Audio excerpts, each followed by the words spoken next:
Hill ஸ்டேஷன்ல இருக்க ஏதாச்சும் ஒரே ஒரு ஹோட்டல்லையாச்சும் இந்த மாதிரி பிரியாணி குடுக்கறவங்களுக்கு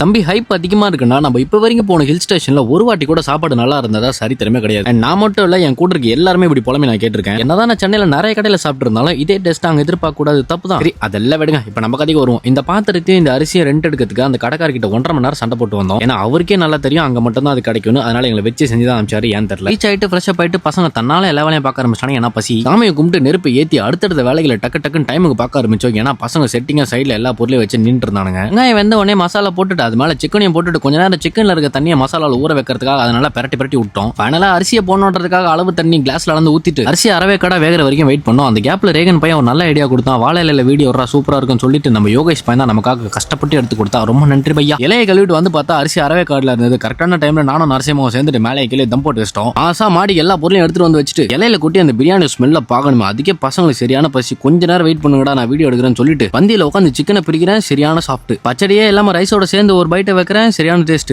மிசால் சொல்றா, ஹில் ஸ்டேஷன்ல இந்த மாதிரி பிரியாணி தரணும் இருக்கு. நல்லா சாப்பிட்டுட்டு இருக்கோம். நாக்கு செத்து போய் உக்ரமா இதை நாங்கள் செய்ய ஆரம்பிச்சோம். இங்க இருக்க எல்லா கடைக்கும் எடுத்துட்டு போயிட்டு கொஞ்சம் கொடுக்கலான் இருக்கும்.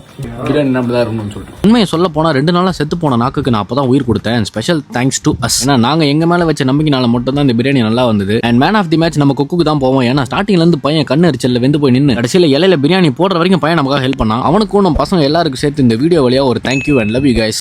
சப்ஸ்கிரைப் பண்ண சொல்றேன். சப்ஸ்கிரைப் பண்ணாதீங்க.